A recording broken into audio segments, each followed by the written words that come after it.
warahmatullahi wabarakatuh. Gimana kabar teman-teman sekalian? Semoga tetap semangat walaupun kita berada dengan jarak yang cukup jauh, tapi kita bisa ditemukan dengan video pembelajaran yang insya Allah membantu kita untuk belajar online dan dengan metode yang variatif bisa membuat kita lebih memahami apa yang kita pelajari hari ini. Dan untuk materi kali ini kita akan bahas apa kira-kira? Ya, check it out. Assalamualaikum warahmatullahi wabarakatuh. Teman-teman sekalian yang dirahmati Allah, alhamdulillah kembali lagi kita dipertemukan dalam pembelajaran virtual. Melanjutkan materi kita pekan lalu yaitu tentang zakat. Hari ini kita akan membahas tentang harta yang boleh dizakatkan dan juga perhitungannya bagaimana ya. Baiklah teman-teman, semoga pertemuan kita kali ini senantiasa dalam lindungan Allah Subhanahu wa taala. Mari sama-sama kita buka pertemuan kita dengan baca lafaz Bismillahirrahmanirrahim.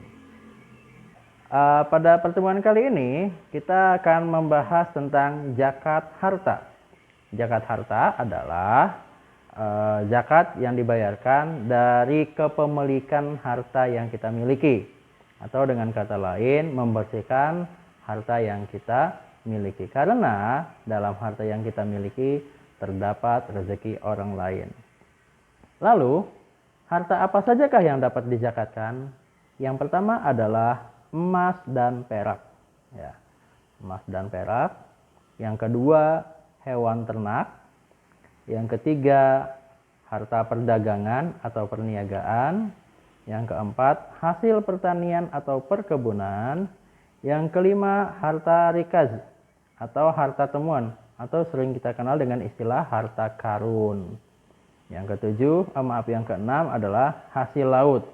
Hasil laut ini berupa ikan, mutiara, kerang ataupun apa yang didapatkan dari dalam laut. Yang ketujuh ada yang disebut dengan harta profesi. Nah, dalam zakat harta ini ada ketentuan. Di antaranya adalah istilahnya haul. Haul adalah sudah dimiliki dalam 1 tahun. Misalnya emas atau perak kita sudah memilikinya selama 1 tahun. Yang kedua adalah nisab. Nisab adalah batas minimal harta yang dizakatkan. Maksudnya adalah kalau harta itu sudah mencapai nisabnya, maka dia boleh dizakatkan. Jadi udah setahun, udah memiliki emas sekian gram, itu harus dizakatkan. Tidak semua emas bisa dizakatkan, tapi harus mencapai nisab dan haul. Ya, jadi itu ya, nisab dan haul. Nisab adalah batas minimal yang bisa dizakatkan, dan haul adalah sudah dimiliki dalam 1 tahun.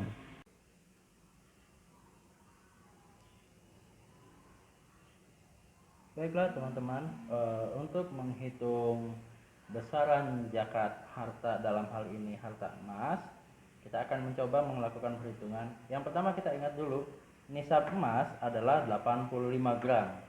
Artinya emas yang wajib dizakatkan apabila seseorang telah memiliki emas 85 gram atau lebih. Ini batas minimalnya ya, 85 gram. Bisa juga lebih. Dan itu sudah dimiliki 1 tahun ya. Ingat, ada kepemilikan 1 tahun. Nah, kadar zakatnya adalah 2,5%. Ya, jadi yang dibayarkan zakat adalah 2,5% dari 85 gram. Nah, kan agak susah nih kalau ngitung gram itu, maka kita coba rupiahkan. Perhitungannya adalah jika 1 gram emas adalah 1 juta, maka ketika seseorang memiliki emas 85 gram, nah harganya kurang lebih 85 juta. Ini ya. Kalau dia punya 90 gram, ya bisa jadi harganya adalah 90 juta. Nah, jadi gini ya. Sekarang kita rupiahkan dulu. Kalau 1 gram emas harganya 1 juta, maka 85 gram adalah 85 juta. Nah, zakatnya yang berapa? Jadi, yang tadi ingat ya, kadarnya 2,5%. Maka 2,5% dikali harga emas ini, ya. 25% dikali 85 juta sama dengan 2.125.000 rupiah. Jadi besar zakat yang harus dikeluarkan apabila memiliki 85 gram emas adalah 2.125.000 rupiah. Nah, ini kalau emas harganya 1 juta. Nah, Harga emas kan setiap tahun naik. Makanya kita harus lihat harga emas untuk menghitung berapa yang akan dikeluarkan dari kepemilikan emas yang telah dimiliki tadi. Oke. Oke. Yang kedua adalah tadi kita udah bahas tentang emas ya. Sekarang yang kedua kita akan bahas tentang hewan ternak. Hewan ternak di sini lebih spesifik kepada unta, terus kemudian kambing, sapi atau kerbau. Memang untuk ayam belum terspesifik dibahas dalam buku ini, tapi yang kita akan pelajari adalah unta, sapi atau kerbau, dan kambing. Nah, sekarang kita lihat di tabel ini, di rumah juga ada buku paketnya kan, kita lihat ya. Di tabel ini dikatakan, ingat ya, kepemilikannya harus 1 tahun. Jadi kalau ada seseorang, entah itu kamu atau bapak kamu, punya peternakan unta. Nah, dalam waktu 1 tahun, unta kamu sudah punya 5-9 ekor. Maka ada yang dijakatkan. Yang dijakatkan adalah 1 ekor kambing yang usianya 2 tahun. Jadi gitu ya. Kalau udah punya 5-9 ekor unta, maka yang dijakatkan adalah 1 ekor kambing yang usianya sudah 2 tahun atau lebih. Kalau kambing nggak ada, bisa dengan 1 ekor domba yang usianya sudah 1 tahun. Ustadz, kita maunya diuangkan ya. Jadi kalau misalnya jakatnya dengan uang, nah 1 ekor kambing ini harganya berapa? Bisa jadi kan 1 ekor kambing itu harganya 2 juta, maka yang dijakatkan adalah 2 juta rupiah. Oke, terus kemudian kalau dia punya ontanya lebih dari 9, nah dalam setahun dia punya onta 10-14 ekor, maka yang dijakatkan adalah 2 ekor kambing. Usianya yang usia 2 tahun atau lebih. Nah kalau domba usianya yang 1 tahun. Kenapa kok bisa beda antara kambing dengan domba? Nah kambing itu dia usia 2 tahun, usia 1 tahun lebih baru lepas gigi depan. Kalau domba dia usia 6 bulan sudah lepas gigi. Jadi usia 1 tahun domba itu sudah matang. Sedangkan kambing baru dibilang layak itu di usia 2 tahun. Dan berikutnya sama ya. Ontanya setahun itu udah sampai 15-19 ekor. Maka yang dijakatkan adalah 3 ekor kambing. Terus kemudian sampai 24 ekor, maka yang dijakatkan adalah 4 ekor kambing. Kalau diuangkan bagaimana Ustadz? Nah tinggal dikali. 1 ekor kambing harganya berapa? 1 ekor kambing harganya 2 juta. Nah kalau 4 ekor kambing 8 juta. Tapi kalau peternakan dia sudah sampai banyak untanya 25-35, maka yang dijakatkan adalah 1 ekor anak unta. Harga unta berapa? Sekitar 30-40 juta, bahkan lebih ya. Jadi itu ya, kalau unta memang harganya lebih mahal. Makanya nisabnya pun lebih sedikit. Ya, ini untuk unta. Nanti kita akan bahas hewan berikutnya. Oke. Yang kedua hewan ternaknya adalah yaitu sapi atau kerbau. Sapi atau kerbau, atau orang nyebutnya lembu ya. Lembu atau kerbau. Nah, sapi nisabnya lebih tinggi karena harga sapi lebih murah daripada harga unta. Kalau sapi sekitar 20 juta masih dapat. Bahkan bisa sampai kalau sapi lokal masih ada harga yang sekitar 15 juta ya. Nah, sekarang kalau misalnya seorang peternak memiliki 30 ekor sapi atau kerbau yang kisarannya 30 sampai dengan 39. Dan yang dijakatkan adalah 1 ekor anak sapi atau anak kerbau. Jadi itu ya, yang usianya sudah 2 tahun. Jadi kalau dia ternaknya sapi atau kerbau, maka yang dijakatkan adalah 1 ekor anak sapi atau seekor kerbau yang usianya sudah 2 tahun lebih. Begitupun demikian, 40 sampai dengan 59 yang dijakatkan adalah yang usianya sudah 2 tahun. Yang berikutnya adalah 60 sampai 69 yang dijakatkan adalah 2 ekor sapi yang usianya 1 tahun atau lebih. Kalau lebih dari 70, yang dijakatkan adalah 1 ekor anak sapi atau kerbau dan 1 ekor anak sapi atau kerbau yang usianya sudah 2 tahun. Itu ya. Jadi ini kerbau dan sapi itu nisabnya lebih tinggi karena harganya lebih murah daripada unta. Nah, yang berikutnya adalah kambing. Kambing atau domba. Orang menganggap kambing atau domba sama, tapi sebetulnya dalam secara fisiknya berbeda ya. Nah, tapi dalam hal ini disamakan untuk perhitungannya. Apabila dia seorang peternak, entah itu dirimu, kakakmu, atau ayah kamu punya peternakan yang di dalamnya sudah memiliki 40-120 ekor kambing, dimiliki selama 1 tahun, maka dia harus menjakatkan. Zakatnya adalah 1 ekor kambing betina atau 1 ekor domba betina. Yang usianya 2 tahun, kalau domba yang usianya 1 tahun. Nah, terus kemudian setahun berikutnya nambah lagi ya. Di tahun ini udah nambah jadi 120 ekor atau lebih ya. Pokoknya apabila peternak sudah memiliki 120 sampai 200 ekor kambing dalam 1 tahun, maka dia wajib menjakatkan 2 ekor kambing betina atau 2 ekor domba betina yang usianya sama ya, 2 tahun dan 1 tahun. Apabila memiliki kambingnya sampai 201 kisaran 201 sampai dengan 399, maka yang dijakatkan adalah 3 ekor kambing betina atau 3 ekor domba betina. Terus kemudian kalau dia punya kambing 400 lebih, maka yang dijakatkan adalah 4 ekor kambing betina atau 4 ekor domba betina yang usianya 2 tahun. Kalau diuangkan bagaimana? Nah, tinggal dikali. 1 ekor kambing atau domba harganya berapa?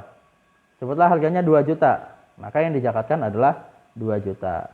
Kalau 2 ekor kambing, maka 2 juta. 3 ekor kambing, 2 ekor kambing 4 juta. Kalau 3 ekor kambing 6 juta. Kalau 4 ekor kambing, maka sekitar 8 juta rupiah. Nah, itu ya perhitungan hewan ternak dari mulai unta, terus kemudian sapi atau kerbau, dan kambing atau domba. Mudah-mudahan paham ya. Bisa dibaca di bukunya nanti. Oke, yang selanjutnya adalah harta perdagangan. Jadi apabila seorang pedagang memiliki harta, nah itu yang dihitung adalah harta dagangannya ya.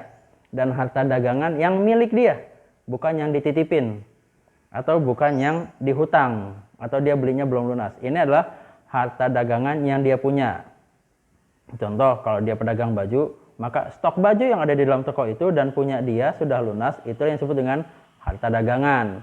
Kalau dia pedagang gas, maka jumlah barang dagangan dia yang dia miliki itu adalah harta dagangan. Kalau dia toko sembako, maka barang dagangan yang ada di tokonya dan itu sudah lunas dari pihak lain, itu punya dia semua. Ya. Nah, cara ngitungnya nisabnya sama kayak emas, 85 gram. Jadi jika 1 gram emas 1 juta, maka 85 gram adalah 85 juta. Jadi si pemilik toko harus menghitung tuh barang dagangan yang dia miliki dalam satu toko itu nyampe nggak 85 juta. Kalau nggak nyampe, maka dia tidak wajib zakat. Tapi kalau ternyata nyampe 85 juta, maka dia harus zakatkan, yaitu 2,5%. Ya, jadi kalau dagangannya nyampe 85 juta atau lebih. Misal gini ya, ada sebuah kisah seorang pedagang memiliki barang dagangan senilai 90 juta. Nah, kita dagangnya apa? Kita nggak tahu lah. Misalnya dia dagang baju ya, ataupun dagang interior, mebel dan sebagainya.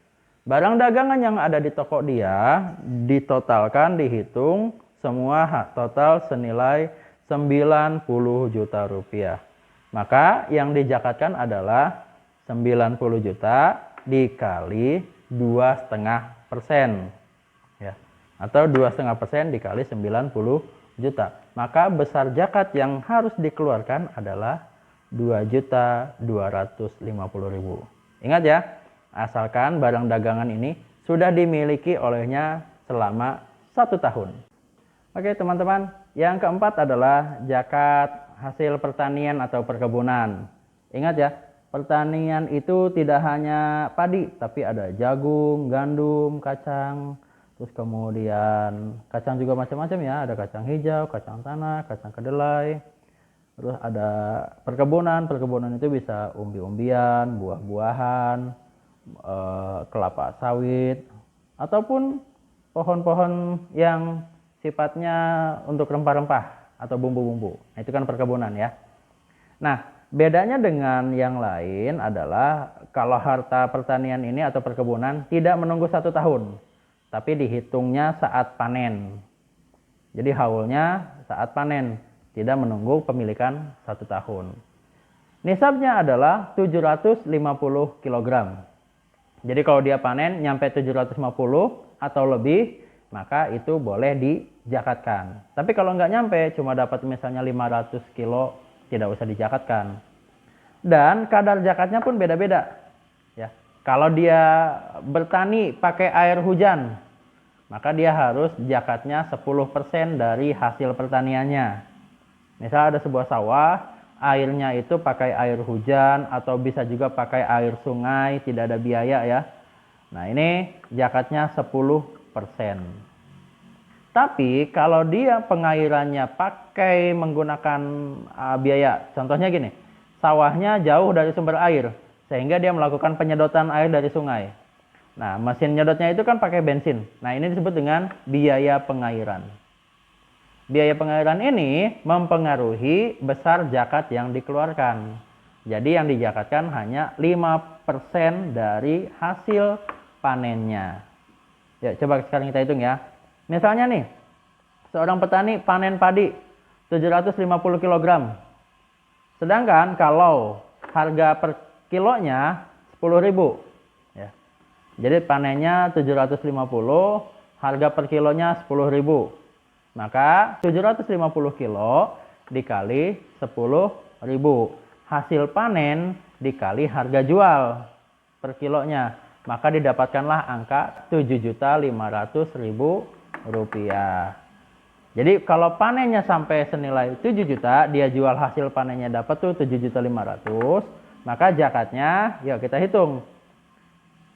7.500.000 dikali 10%. Kalau dia pakai air hujan atau pakai air irigasi yang nggak ada duit buat bayarnya ya. Jadi 7.500.000 dikali 10%. Maka besar yang harus dikeluarkan zakat adalah 750.000 rupiah. Nah, kalau dia pakai air yang pakai sedotan itu ya pakai mesin penyedot, maka 7.500.000 rupiah dikali 5%. Ingat, yang dijakatkan hanya 5%. 375.000 rupiah. Ya.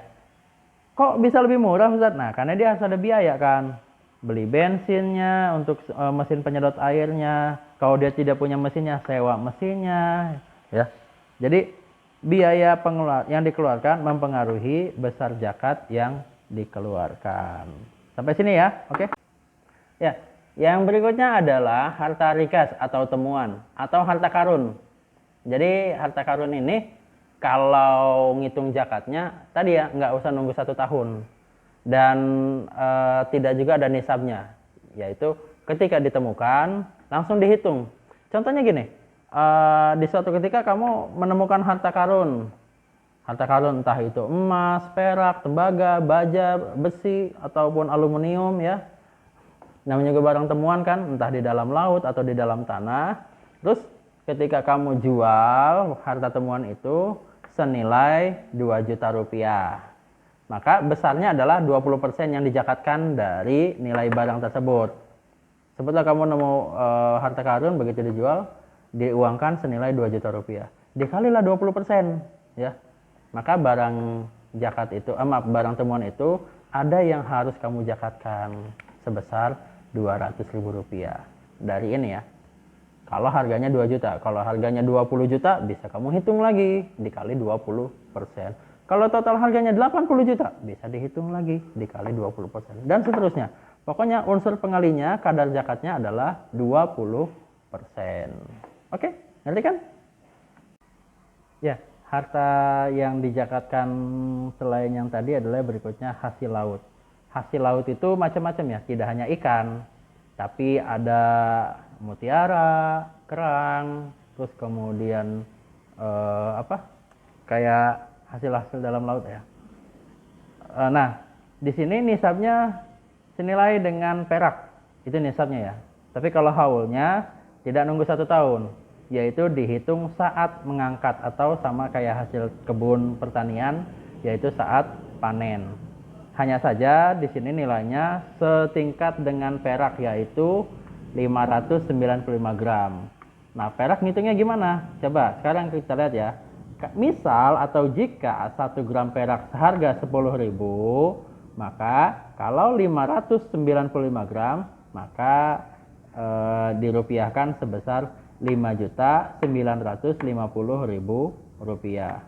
Nah, kalau misalnya nih ya lagi balik dari pelayaran atau dari laut, hasil panen lautnya baik itu ikan, kerang, rumput laut, mutiara, ditotalkan sedapatlah nih ya segini 9.550.000, maka yang dijakatkan adalah 5.950.000 dikali 2,5%. Ingat ya, 5.950.000 atau lebih ya. Kalau kurang berarti nggak boleh dijakatkan. Tapi inilah yang lebih dari 5.950.000 dikali 2,5%, maka yang dikeluarkan untuk zakat adalah 148.000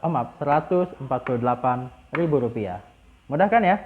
Jadi menghitungnya 5 juta dikali 2,5%, didapatkanlah 148.000 rupiah. Ya, itulah teman-teman beberapa harta yang bisa dijakatkan. Untuk lebih jelasnya nanti bisa kita diskusikan lagi di lain waktu. Terima kasih. Kita jumpa lagi di lain kesempatan. Mudah-mudahan bisa lebih memperjelas dan memperkaya ilmu pengetahuan dalam hitungan zakat. Wabillahi taufiq wal hidayah. Assalamualaikum warahmatullahi wabarakatuh.